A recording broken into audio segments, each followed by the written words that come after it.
away. So all we're doing for this section, and again, I told you a lot of this is a review of algebra, especially after that intense summer pack you guys worked on. This should be like cake, right? Are you collecting that? I am. I'll remind me at the end of the period. I'll discuss the summer pack at the end of the period.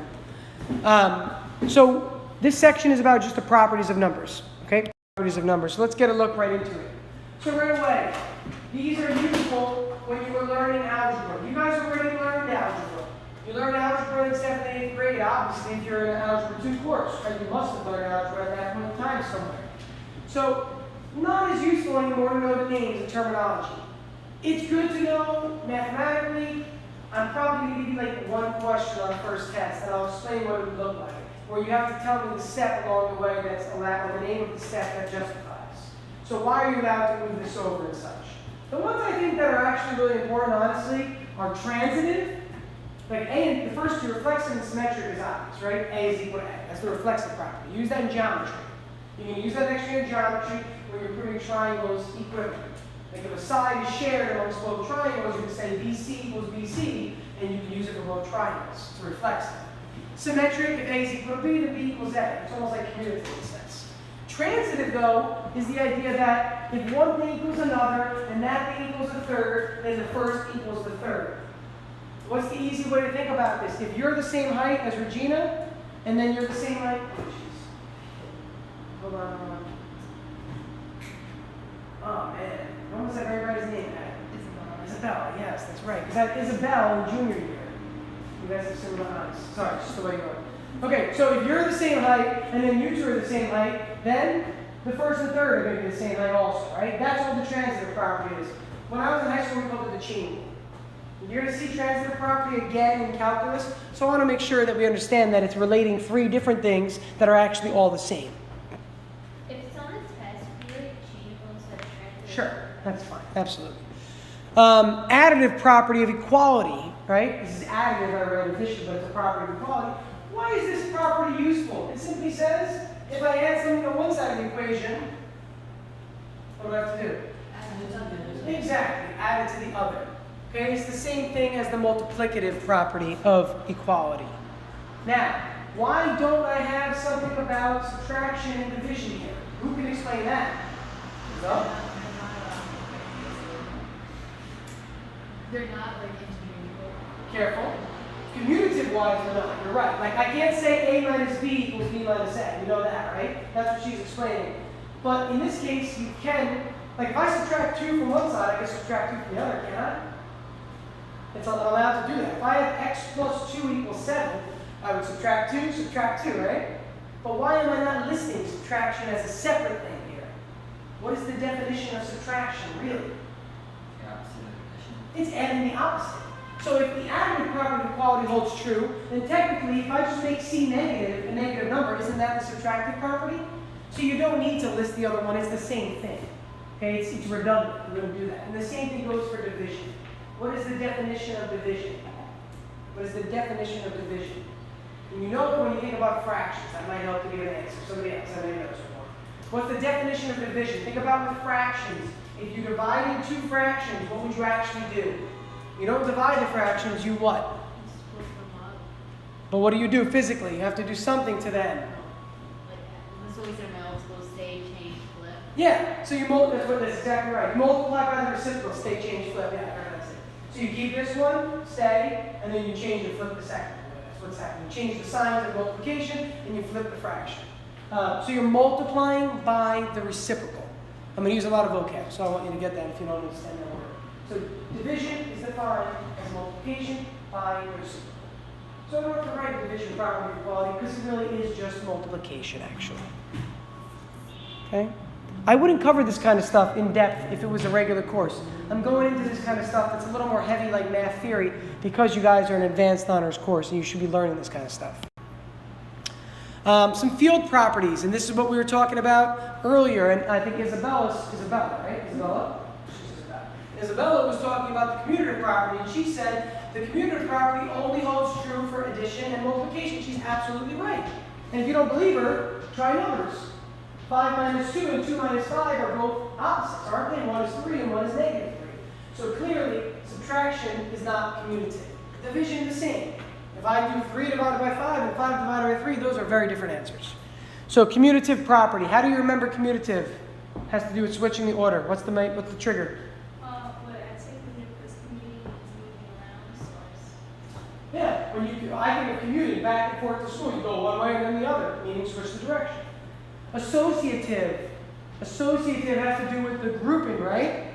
When you associate with certain other people, your peers, aren't you in friend groups? You associate with certain people. Those are your friends. You're grouping. Associative has to do with grouping. Okay, the grouping doesn't matter if you're strictly looking at addition or strictly looking at multiplication. Third, inverse property. The inverse property of addition simply means, what am I adding to a number to get 0? Well, I'm adding negative a. I'm adding negative a. So this is the additive inverse of a. Negative a is the additive inverse. Another word is opposite, right? Opposite. And then multiplicative inverse. What do I have to multiply a by to get to 1? I multiply a by 1 over a, which is called its reciprocal. Okay, this is the multiplicative inverse property, which is also another word for reciprocals. Let's see. The identity property. How do I keep a number the same if I'm adding? I have to add 0. How do I keep a number the same if I'm multiplying? I have to multiply by 1. Question? And we call these the identity elements. The identity element of addition is 0, that's in red. The identity element of multiplication is 1, that's in red. Last but not least, distributive. Probably the one that you're going to use the most, and really the only one that you're going to care much for. The other one's kind of comes second nature, right? Distributive, though, you need to remember when you have a monomial. If you don't know this word I'm using, write it down, please. A is a monomial. Mono meaning one. Nomial term, one term. A one-term expression multiplied by a binomial or a trinomial or any polynomial in general has to be distributed to each term inside of that polynomial. Okay, again, the monomial gets distributed to each term inside of that polynomial, yielding what looks like that right there. Questions? Awesome. Simplify, go. I'm going to give you 30 seconds. This is not hard. 30 seconds is all you should need. So you distribute. Did you see a plus sign? Did you see a plus sign anywhere? Maybe rethink that, right?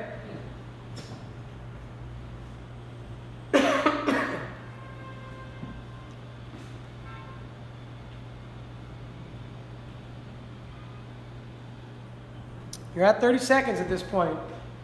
Maybe you're still working on the coefficient. Understandable. Okay, do that multiplication. But the variable part should be very simple.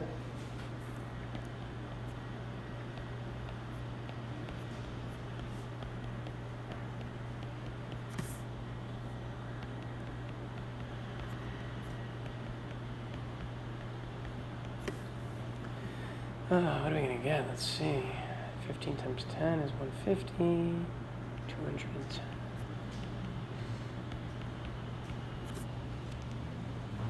Okay, it should really take you very little time to do a problem like this. I understand multiplication of certain numbers, you might need a calculator, but you really don't need a calculator. Can I prove something to you?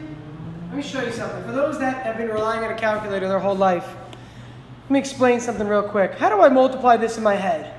Can somebody give me a good way to multiply that in my head? I don't remember. I do not remember what I was saying was after 12. Valentina, what do you think I should do? I did 5 times 4 is 20, and then 5 times 1 is 5. But, and then I did 1. Did you just do long multiplication? I did 10. I did 10. Okay, tell me the different way. So I did 14 times 3 first. I did 3 times 4 is 12, and then 3 times 1 is 3. So I got 42, and then I did 3 times 5, and then 5 times 2 is 10, and 5 times 4 is 20, so I got 210. Carry the one. Very good. So she did it like in steps, in little pieces. How would I do bigger numbers like this though? If I don't want to be like, I don't know, inundated with this and say, I gotta go to my calculator. There's an easier way to do these. You do Kind of like what you were doing. It actually is like 10 times 15 and then 4 times 15. yeah, exactly what you were saying, which is breaking it up. I need to multiply 15 times 14, right? So why don't I just do 15 times 10 first in my head, and then I'll do 15 times 4 in my head. Because that's the same thing as doing it that way. Because this is 10 15s, and then there's 4 15s, which is really 14 15s. So that's how I want you to be starting to do stuff if you haven't done it so far. Okay, break it into pieces. Make the pieces easy. Why did I choose 10 and 4? That's exactly what I chose, by the way. Why did I choose 10 and 4? Because 15 times 10 is easy. Anything times 10, you just add a 0. That's 150. And then I know that 15 times 4 is 60. And that gives me 210. Okay, that's the easy way to multiply things that are bigger numbers. Try to break them down into other pieces, and you can then think of distributive property. That's what this is. This is the undistributive property, if you will. Right? Anyway, arithmetic. Try to get good at it, okay? If you're having trouble with this stuff, please ask me. I'll give you some worksheets and stuff. I don't mind helping with that stuff. Okay, everybody's at a different place because I know you came from different schools. Moral. Is that y on the bottom? It says 210xy. Is that a 2 or is that? That should be a 2. Thanks, Maura. I can't read my own handwriting. And that should be a 2 up here. It looked like a 7 when I copied it. All right. Yeah, please, guys, don't feel like you can't call me out. Let me know if something's wrong. I don't want to say it. So thank you very much. So this is the operation I was talking about earlier where you would justify each step along the way. So this is the simplification process of this quantity. Would you ever really do this, honestly, if you're taking a test that's like a time test on the SAT? Of course not. You're never going to justify every step and say, okay, what property did I use there? Or what did I use here? So I'm going to give you maybe one question on the test just to see that you understand the process, but you don't have to do this all the time at all. So how do I get from what I'm starting with to part A? How do I justify part A? You distribute the 2. Yeah, I distribute the 2. That's what happened. So part A is just distributive property. How do I get from part A to part B? From part A to part B? It almost looks ridiculous, right? That part B is even different, but it is different by a little bit. Identity. Very good. Identity property. Because I can multiply by 1 and it remains identical. Why is there a 1 there? The 1 is there so that, it's almost like a trigger to recognize that a variable by itself really has a coefficient of a 1. How do I get from B to C, Mauro? Association. Very good. Associative property, and that would be associative property of addition, but you don't have to go crazy. I know it's addition, there's only addition happening. After that, after part C, how do I get to part D?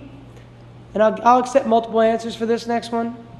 For part D, I'll accept multiple answers. So just tell me what you think it is, Regina. Distributive. Yeah, it's like the undistributive, right?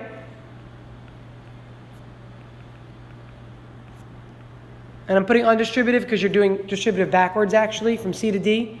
From D to C, right? From here to here, it would be like you're distributing the Y to both of these. I'm doing the undistributive. What's another word for undistributive, though? What's another word you've learned when you take something out? Factoring. So this is really just factoring here. Factoring a GCF. Okay, but technically by mathematical rules, that's the distributive property, actually. Okay? And then finally, the last step. What's the last step? This is one that students always forget about. Yeah.